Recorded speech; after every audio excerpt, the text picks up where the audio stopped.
যেদিন আমি প্রথম জানতে পারি আমার স্বামী অন্য কোনো মেয়ের সাথে সম্পর্কে জড়িয়ে পড়েছে, আমি সেদিন কান্না করিনি, বরং কোমল কণ্ঠে তাকে জিজ্ঞেস করেছিলাম, আচ্ছা বলো তো, আমাকে ঠিক কী পরিবর্তন করা লাগবে?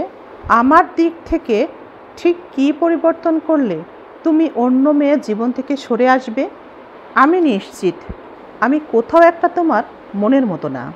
তুমি বললে আমি ঠিকই শুধরে নেব, আমি তোমার মনের মতোই হওয়ার চেষ্টা করব। উত্তরে বলল, তুমি একজন ভার্সিটির প্রফেসর, কিন্তু তুমি ভীষণ সাদামাটা থাকো, যেটা আমার মোটেও পছন্দ না।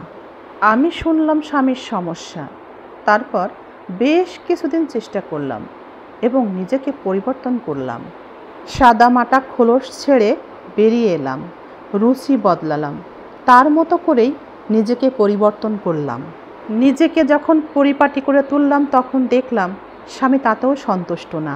দ্বিতীয়বার আবারও যখন অন্য একজন নারীর সাথে তাকে দেখলাম, সেদিনও নরম কণ্ঠে তাকে আবারও জিজ্ঞেস করলাম, তুমি তো আমাকে আধুনিক হতে বলেছিলে, তা তো হলাম, তারপরেও আমার ভিতরে আর কি সমস্যা আছে যেটা পরিবর্তন করার প্রয়োজন আছে? তুমি বলো, আমি সেটাও পরিবর্তন করার চেষ্টা করব। সে বলল, তুমি তোমার এমন সোজা সরল ধরন পাল্টাও, আমার প্রতি অতি প্রীতি ছাড়ো, আমার এটা বিরক্ত লাগে। আমি মানলাম, স্বামীর কথাই বদলে ফেললাম। অতি স্বামী প্রীতি, তাতেও কোনো উপায় মিলল না।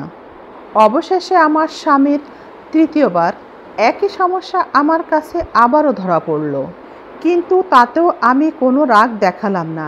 আমি তাকে বললাম, আমি তো নিজেকে বদলে ফেললাম অতি কষ্টে, অনেক কষ্টে নিজেকে বদলে ফেললাম, তবু তুমি ঠিক হলে না।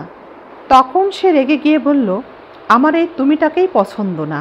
তুমি আমার পাশে পাশে থাকলেও তোমার এই অতিরিক্ত ভালোবাসায় আমার দম বন্ধ লাগে।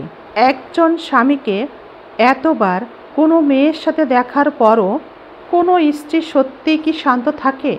তুমি কি সত্যিই আমাকে ভালোবাসো? যদি সত্যিই আমাকে ভালোবাসো, তাহলে অন্য কোনো মেয়ের সাথে দেখার পরও তোমার রাগ হয় না কেন? আমার এই তুমিটাকেই পছন্দ না। তার চিৎকারে আমি হাসলাম, আমার চোখ দিয়ে পানি গড়িয়ে পড়ছে। তখনও আমি তাকে কোমল কণ্ঠেই বললাম, হ্যাঁ, পারি তো রাগ দেখাতে। সেদিনের পর আর কোনো দিন পিছু ফিরে তাকাতে হয়নি। শিক্ষণীয় বিষয়, বর্তমান যুগে স্বামী বলেন আর স্ত্রীই বলেন, নিজের সংসার রেখে অধিকাংশ স্বামী স্ত্রী পর নারী বা পর পুরুষে আসক্ত বা পরকীয়ায় আসক্ত। পর পুরুষ বা পর নারীতে অধিকাংশ স্বামী স্ত্রী আসক্ত হওয়ার কারণে নিজেদের সংসারটা ভেঙে যাচ্ছে। আমরা মানুষ তো, তাই ভুল মানুষ করতেই পারে, মানুষ ভুল পথে যেতেই পারে। এটা হচ্ছে একটা বিষয়। আর একটা বিষয় হচ্ছে, আমরা স্বামী স্ত্রী দুইটা মানুষ, দুই পরিবার থেকে এসে একটা মায়ার বন্ধনে জড়াই। দুইটা মানুষ, দুই পরিবেশের, সেখানে মানুষ দুজনের ভালো লাগা মন্দ লাগা এগুলো তো একটু আলাদা হতেই পারে বা হওয়ারই কথা। আর সেক্ষেত্রে সব কিছু মিলিয়ে স্বামী বা স্ত্রী দুজনের একজন যদি কখনো কোনো ভুল পথে যদি পা দিয়েই ফেলে, অন্যজনের উচিত খুব শান্তভাবেই সেই পরিস্থিতির মোকাবেলা করা।